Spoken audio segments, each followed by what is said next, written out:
بسم اللہ الرحمن الرحیم والصلاة والسلام علی رسولہ الکریم اما بعد۔ محترم ناظرین، اس وقت میں ہم آپ کے سامنے حاضر ہیں قربانی کے تعلق سے کچھ مسائل لے کر، جن کے جواب بھی مطلوب ہیں۔ آپ حضرات سے درخواست ہے کہ جن لوگوں نے ہمارے چینل کو سبسکرائب نہیں کیا وہ سبسکرائب کر دیں اور ویڈیو کو آخر تک دیکھیں اور دوسروں تک پہنچانے کا ذریعہ بنیں صدقہ جاریہ کی نیت سے۔ پہلا مسئلہ یہ ہے، کیا سب پر الگ الگ قربانی واجب ہے اگر گھر کے اندر 4 افراد ہیں؟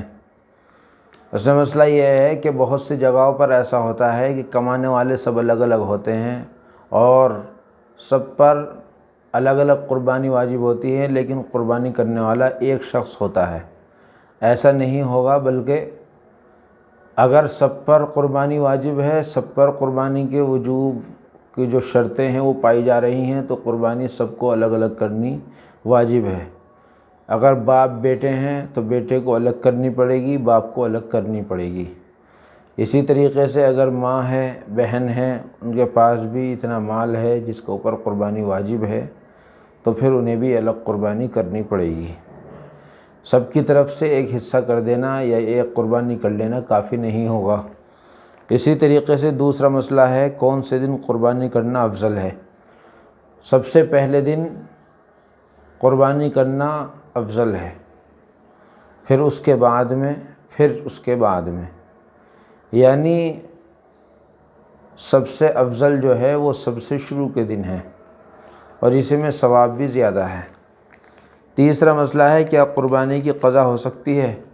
یہ دیکھیے، اگر کسی شخص نے قربانی نہیں کی ہے، قربانی کا جانور نہیں خریدا ہے اور اسی طریقے سے قربانی کا ایام نکل گئے ہیں، تو اس کے بعد میں پھر پورا ایک جانور لینا پڑے گا، یعنی ایک بکرا پورا لینا پڑے گا اور اس کو صدقہ کرنا پڑے گا۔ لیکن اگر کوئی شخص قربانی کے دنوں میں صدقہ کرتا ہے تو صدقہ کرنے سے جو ہے اس کی قربانی ادا نہیں ہوگی، بلکہ صدقہ سے قربانی کا کوئی معاملہ نہیں ہے، بلکہ الگ سے قربانی کرنی پڑے گی۔ کیونکہ قربانی کے دنوں میں چاہے کوئی شخص کتنا ہی مال صدقہ کر دے یا جانور صدقہ کر دے، قربانی ہی کرنا افضل ہے اور قربانی کرنے میں زیادہ ثواب ہے۔ لیکن اگر کسی شخص نے پچھلے سالوں کی قربانی نہیں کی ہے، اب وہ قربانی کرنا چاہتا ہے، تو اسے وہ ثواب تو نہیں ملے گا، لیکن بکرے کی قیمت کو صدقہ کر دے گا۔ اسی طریقے سے چوتھا مسئلہ ہے، کیا قربانی کے جانور میں عقیقہ ہو سکتا ہے؟ دیکھیے، قربانی کے جانور میں عقیقے کا بھی حصہ لے سکتے ہیں، ولیمے کا بھی حصہ لے سکتے ہیں، اس میں کوئی حرج نہیں ہے۔ اسی طریقے سے ایک مسئلہ یہ ہے، کیا قربانی کا گوشت سارا کھا سکتے ہیں؟ دیکھیے، قربانی کے گوشت کے 3 حصے کرنا مستحب ہے۔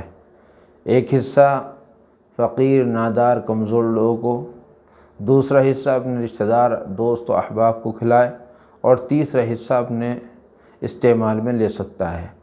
لیکن اگر سارا بھی استعمال میں آ جائے تو کوئی حرج نہیں ہے، اور اگر سارا بھی صدقہ کر دے تو بھی کوئی حرج نہیں ہے۔ اسی طریقے سے چھٹا مسئلہ ہے، کیا قربانی کے جانور سے فائدہ اٹھا سکتے ہیں؟ دیکھیے، اگر قربانی کا جانور ایسا ہے جو دودھ دیتا ہے اور اگر اس کا دودھ دو لیا ہے تو پھر اس کا دودھ کا صدقہ کرنا ضروری ہے، کیونکہ قربانی کے جانور کا کسی بھی طریقے کا انتفاع جائز نہیں ہے، یہاں تک کہ اس کی رسی کو بھی صدقہ کرنا پڑے گا۔ اس کے اوپر سواری نہیں کر سکتے، اس کا دودھ نہیں پی سکتے، اور اس کے علاوہ کوئی اس سے فائدہ نہیں اٹھا سکتے، بلکہ قربانی کے جانور کا اگر فائدہ اٹھا رہے ہیں قربانی کے جانور سے، تو اس کی جو اجرت ہے یا اس کا جو دودھ ہے یا اس سے جو فائدہ حاصل ہو رہا ہے، جو منافع حاصل ہو رہا ہے، اس کا صدقہ کرنا واجب ہے۔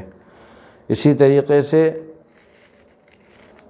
تکبیر تشریق کا وقت کب سے ہے اور کب تک؟ دیکھیے، تکبیر تشریق کا جو وقت ہے وہ 9 ذی الحجہ کی فجر سے 13 ذی الحجہ کی عصر کی نماز تک ہے، اور یہ تکبیر تشریق جو ہے یہ ہر مسلمان عاقل بالغ مرد عورت سب پر واجب ہے اس کا پڑھنا فرض نماز کے فوراً بعد۔